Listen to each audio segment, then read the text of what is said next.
Hello everyone. I am going to try something new today. What I'm going to do is I'm going to record what I hope is a short lecture on the subject, and we're going to see how well that works for everybody. Now this subject is 1.2. For those of you who were in class on Friday, we started talking about it. We talked about it a little bit, I think, on Thursday. No, we talked about it on Thursday. We talked about it again on Friday when everybody started working on it. That's what it was. Well, my point is, it's 1.2 radicals and fraction exponents. This is the second section in Algebra 2. Now, for those who were not there, I need to give a little bit of a, shall we say, a definition. Radicals are referring to the root symbol, like square root. We have square roots. We have cube roots. We have fourth roots. What a root means, it kind of goes back to a long time ago when you were dealing with factor trees. Like I'll take 81. You can factor 81 into 9 times 9. But you can also factor each 9 into a 3 times a 3, and a 3 times a 3, and of course they're still multiplied by each other. What this means is, this is supposed to be a factored tree. So the base of the tree at each level should be called roots, because that's the base of a tree. Since there are two 9s, it's the same number multiplied by itself to get 81, we can honestly say that the square root of 81 equals 9. But in this case, we've got 4 roots, so we can say the fourth root of 81 equals 3. When you're dealing with this, you have any number here, you have your root symbol, and then you have this right here, what we're going to call an x. The x is called the radicand.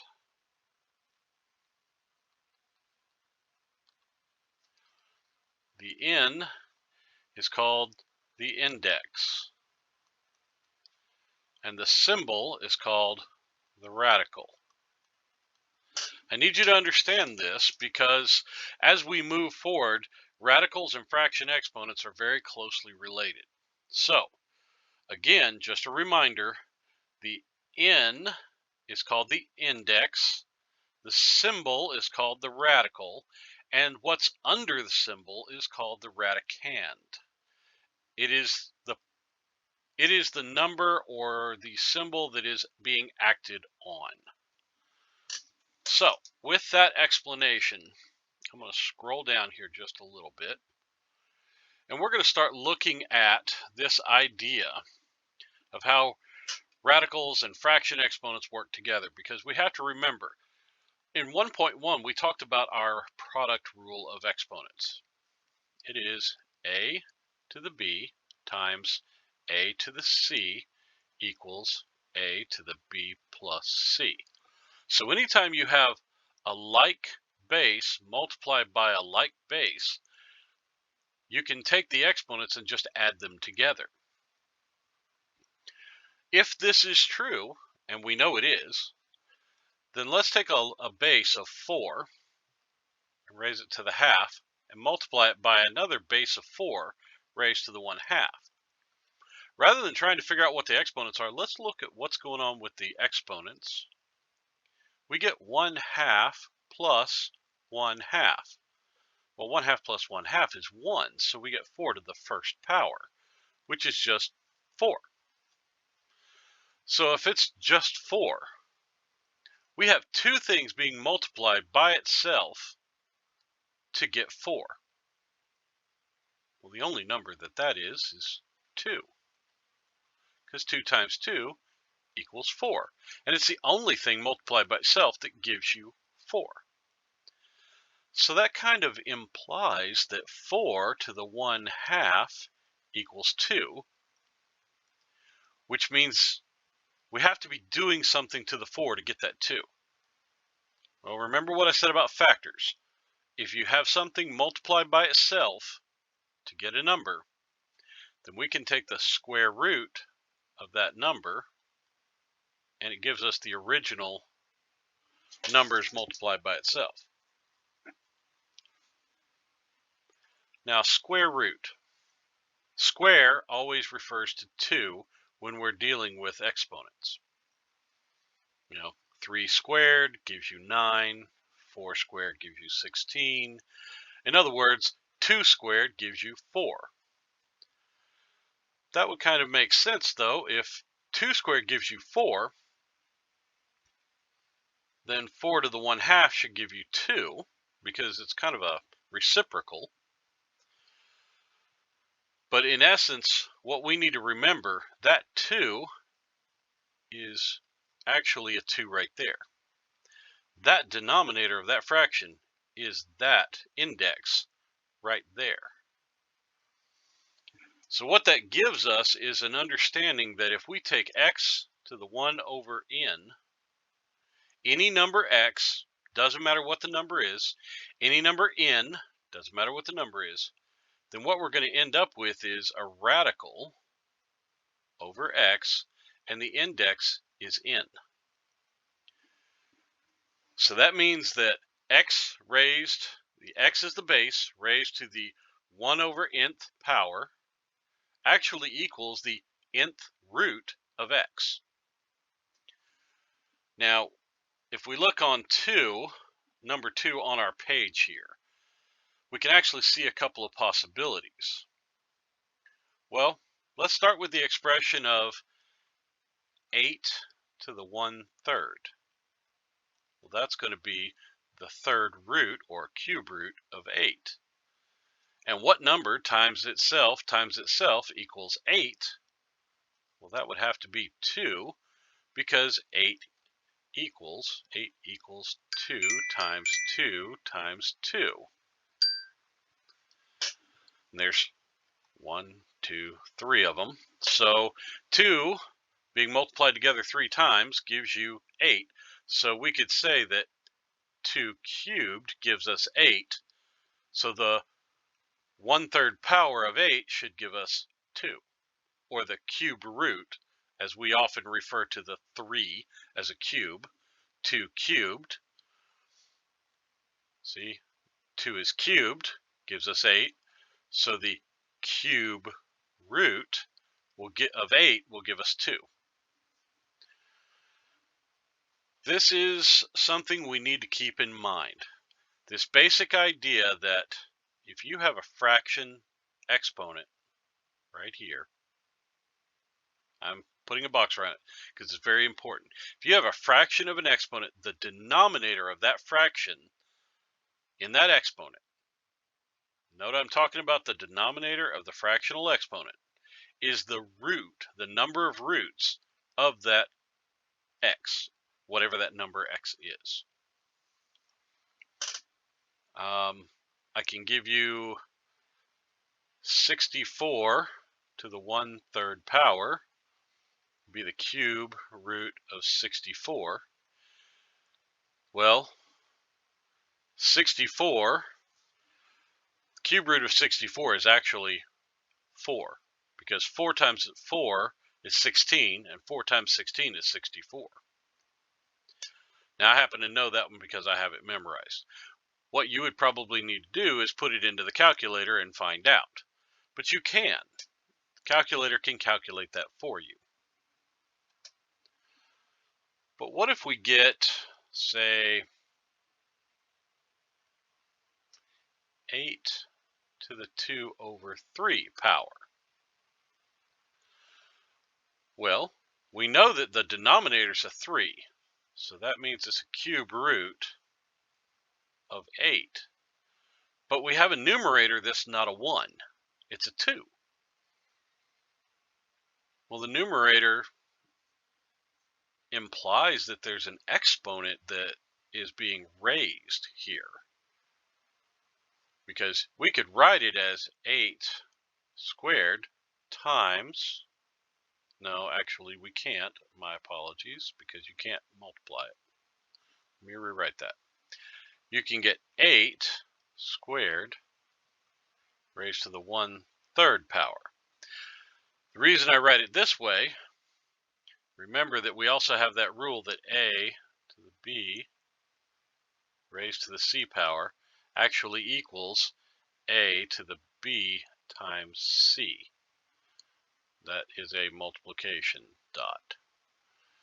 So if that's true, then 2 times 1/3 is actually 2/3, which means we could take the cube root of the 8, but we also have to square the 8. So if we have a numerator, the numerator is an exponent. If we have a denominator, that's an index. Now this can also be rewritten. Note that we don't have to put it inside. We can put it outside. Remember that when you're multiplying, it doesn't matter whether you're multiplying 2 times 3 or 3 times 2. You get the same answer. This is the same concept. It doesn't matter if your 2 is going to be inside or outside the radical. Because you're multiplying them, it really doesn't matter. Now, if we let's actually work this one. So let's write it down here. If we take the cube root of 8 squared, what is 8 squared? That's the cube root of 64. And you note, I just did that one up here. So we know it's 4. But what if we go the other way? What if we do the cube root of 8 and we square it afterwards? Well, the cube root of 8, we did that back up here, and we got 2. So that gives us 2 inside the parentheses. And we have an exponent of 2 outside the parentheses. Now we have to deal with what's outside the parentheses, and 2 squared, well, we just talked about that up here, and that becomes 4. So both cases, we got the same answer. That's because the actions work the same way. So this idea of, if we take a number, any number, we raise it to a fractional exponent, then we have to remember that the denominator of the fraction is the number of the root. So the denominator is the index. Remember, we call it the index of the root, or the radical. And the numerator is the exponent of the original number. But we can also reverse the order and do the index of b, of the radical, over x, and then we can square the whole thing. Oh, sorry, I shouldn't have said square. Raise it to the 8th power.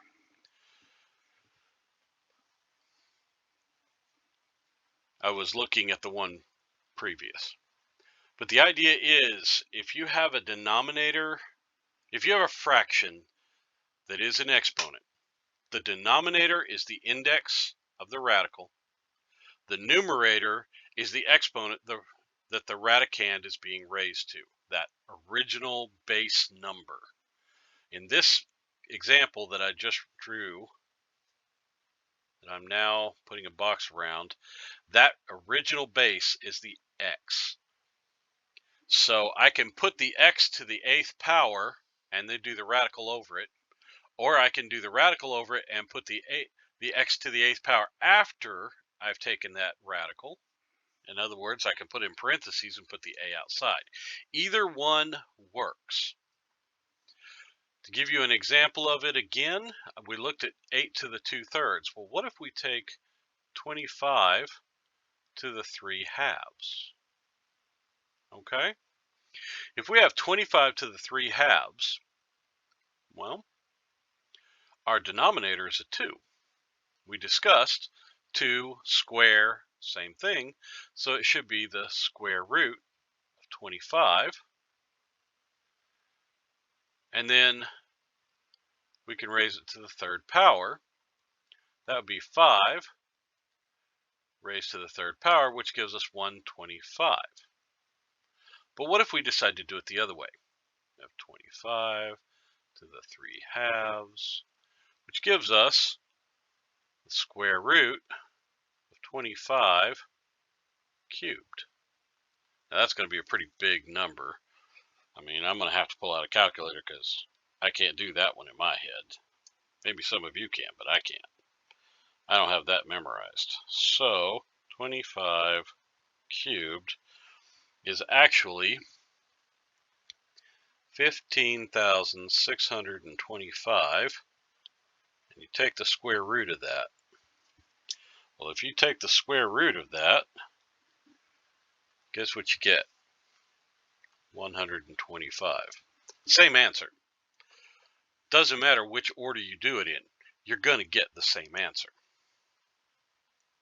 So we have two primary rules.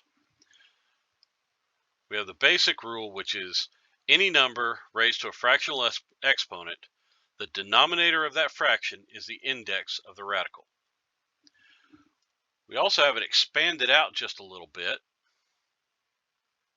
I'm going to scroll this down a little bit. And it's expanded out to say that any number, again, an x, raised to a fractional exponent, an a over a b, will turn out to be the denominator, b, is the index of the radical, and the a is the exponent you raise it to. Whichever one you do first is up to you, but you have to do it. You have to do both of those things. So now that's kind of the big message I'm wanting you to get out of this. I want you to understand that when you have, and I'm going to write it again just because I want to reiterate it, if you have any number raised to a fraction, this means that you're going to have a radical with that base number underneath it. Your denominator is the index, and the numerator is an exponent. Now, like I said, you can write it in a different order, but it's under the radical. Your denominator is the index of the radical, and the whole thing is being taken to the exponent. Both this one and this one are perfectly valid. The radicand is the base of the exponent. The radical is the symbol. The index is the number that's in the check mark, and the exponent is outside or on the x itself, on the radicand itself. I hope you all are getting a grasp of that part of it so far, because I want you to understand this. It's not complicated, but that doesn't mean it's easy to remember it. I want you to start focusing on remembering this simple rule. The denominator of a fractional exponent is the root, is the index of the radical. The denominator is the index of the radical. The numerator is the exponent you raise it to, before or after, but you've got to raise it to that. Even with, back up here, when we did 8 to the 1/3 right here, we're still doing that because 1, if you raise something to the first power, you're getting the same answer. So even in that case, we were able to take 8 to the 1/3 and say we're taking the cube root of 8, which is 2, and then that 2 is technically being raised to the first power, which is, well, still 2.